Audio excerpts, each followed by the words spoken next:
This news item is now making the rounds as we creep closer to litigation in the Kyle Rittenhouse shootings.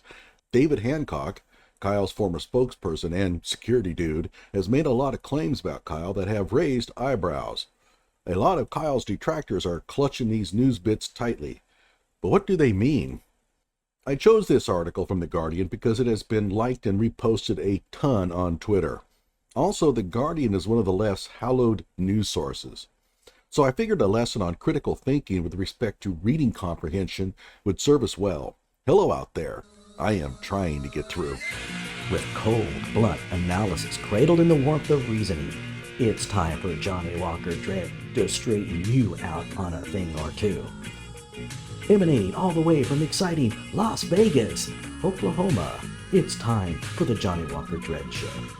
Before we begin, I should disclose that I had a long phone conversation with Hancock about 6 months ago, where he told me most of the things that have come out recently. So almost none of this is a surprise to me.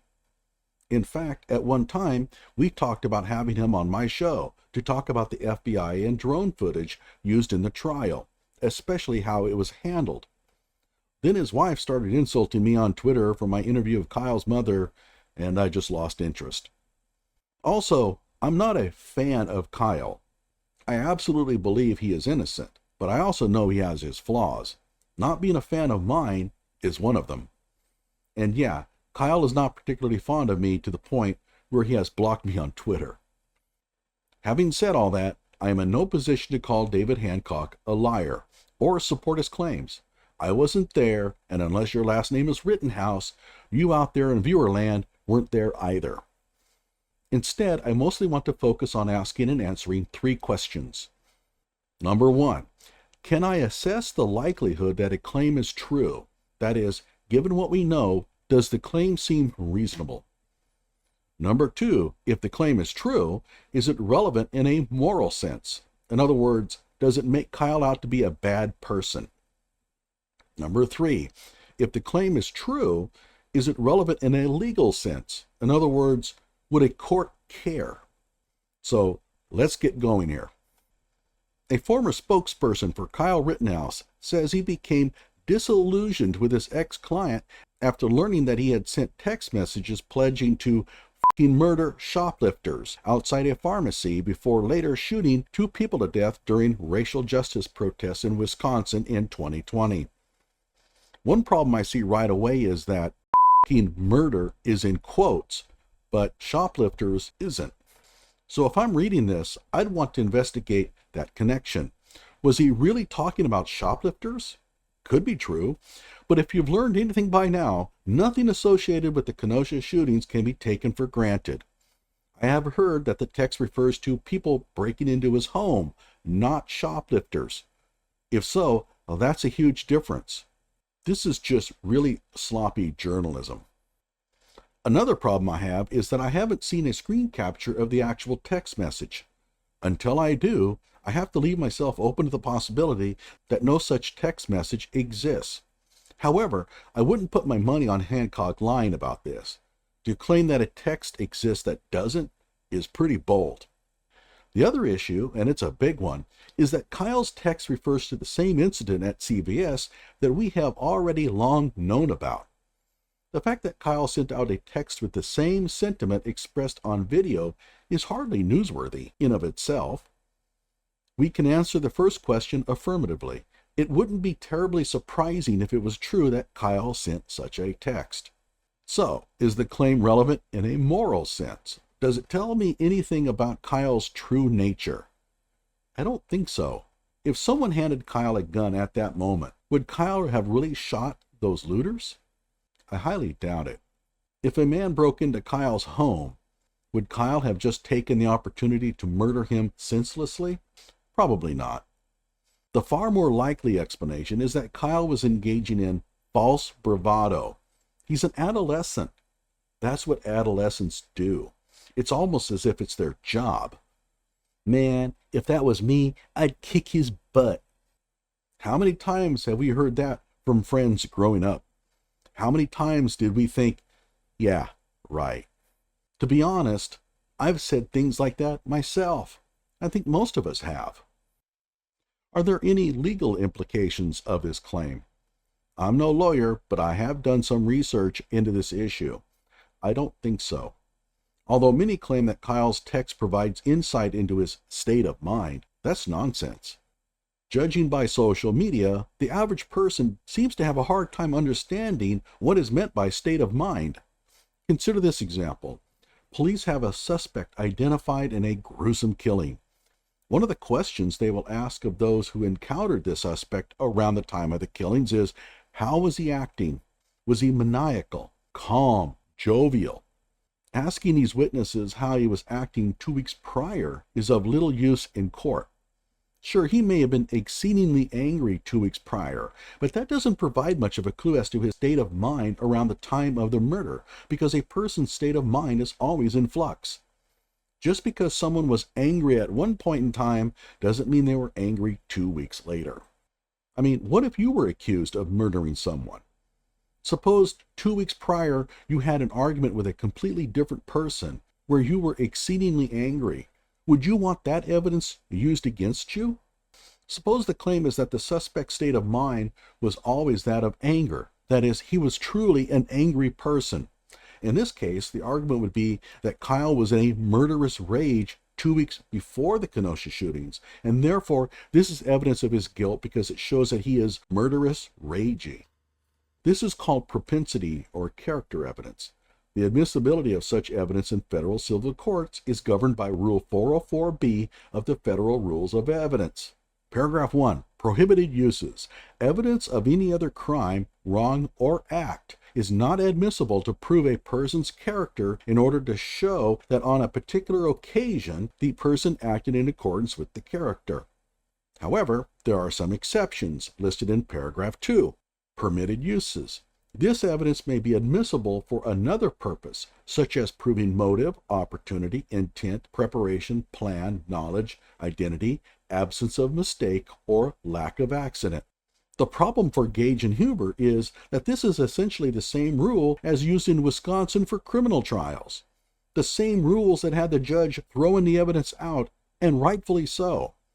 If you want to hear my analysis of this rule of evidence, and the Sullivan test for assessing the probative versus prejudicial value of evidence, visit the video linked above. Okay, we move on. David Hancock made that remark about Rittenhouse, for whom he also worked as a security guard, on a law and crime documentary that premiered on Friday. The show explored the unsuccessful criminal prosecution of Rittenhouse, who killed Joseph Rosenbaum and Anthony Huber in Kenosha, Wisconsin. Okay, I haven't seen the show yet. All I have at this time is this article and a few nitwits reaction videos on YouTube. For example, the guests on Rashad Ritchie's Indisputable channel have reacted to the news. I'll dispense with their idiocy later. Believe me, it's not much of a challenge. As Hancock told it on The Trials of Kyle Rittenhouse, the 90-minute film's main subject had a history of things he was doing prior to the double slaying, specifically patrolling the street for months with guns and borrowing people's security uniforms, doing whatever he could to try to get into some kind of fight. So, does this make sense? Well, there's nothing to say that it couldn't be true.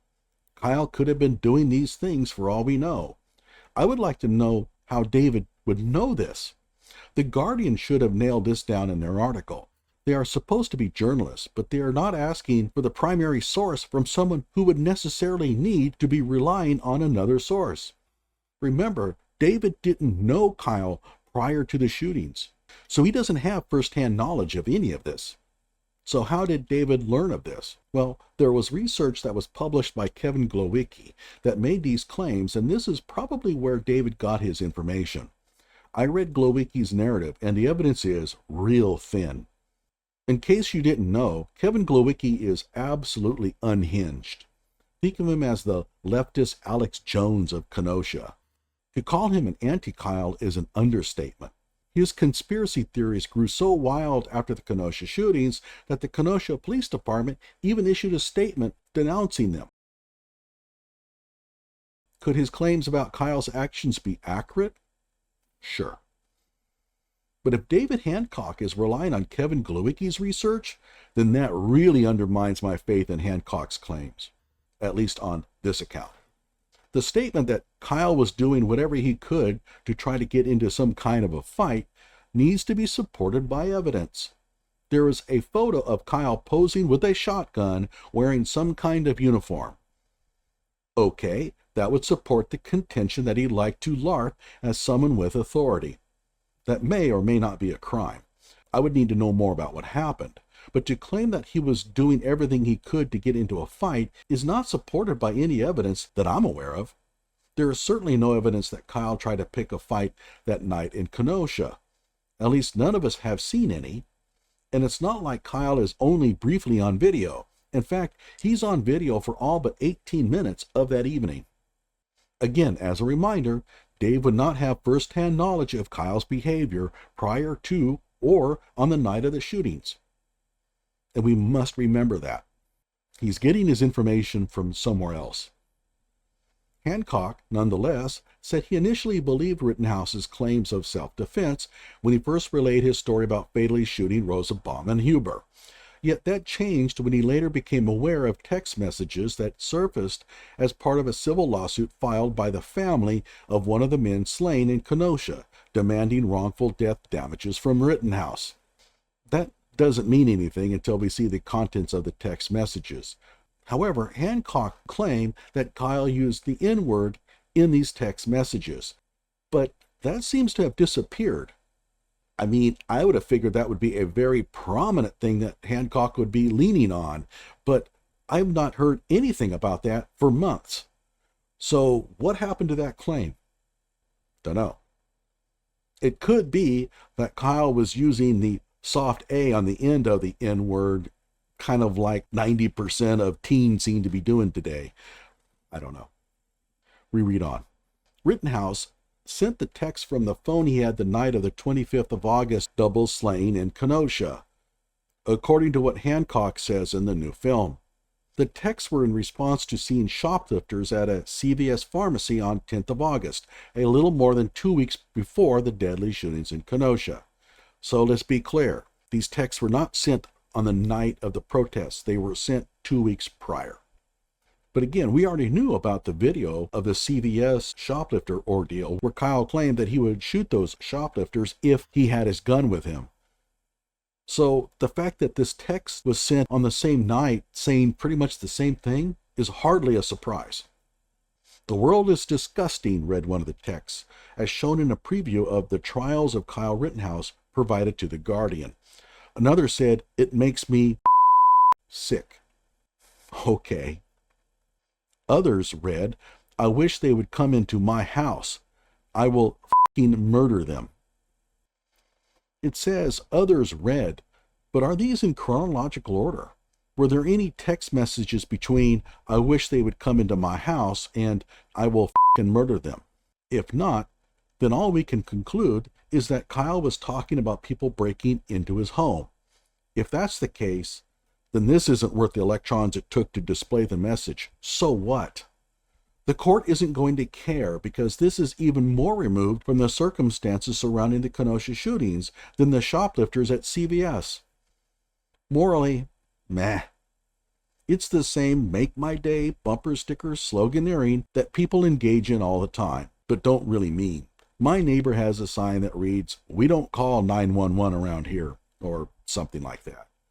But if someone broke into his home at night, he probably would.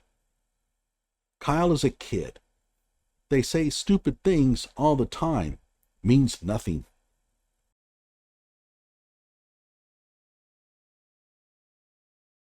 Commenting on the text while speaking to Law and Crime's chief investigative correspondent, Brian Ross, Hancock said, "This is where his head's at. You know what I mean?" No, I really don't. If you badly want to think the best or the worst of Kyle, then you're going to interpret Kyle's thinking completely differently.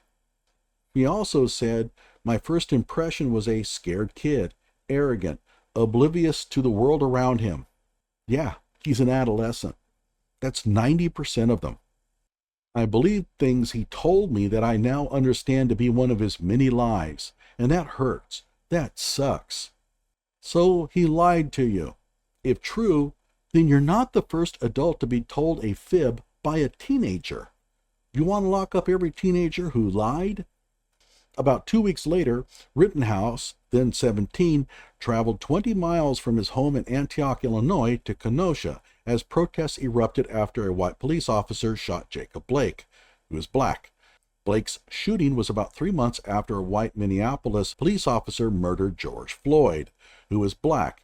The telling of the story here is paper thin, and obviously the Guardian is not going to go out of their way to provide the reader exculpatory evidence surrounding the case.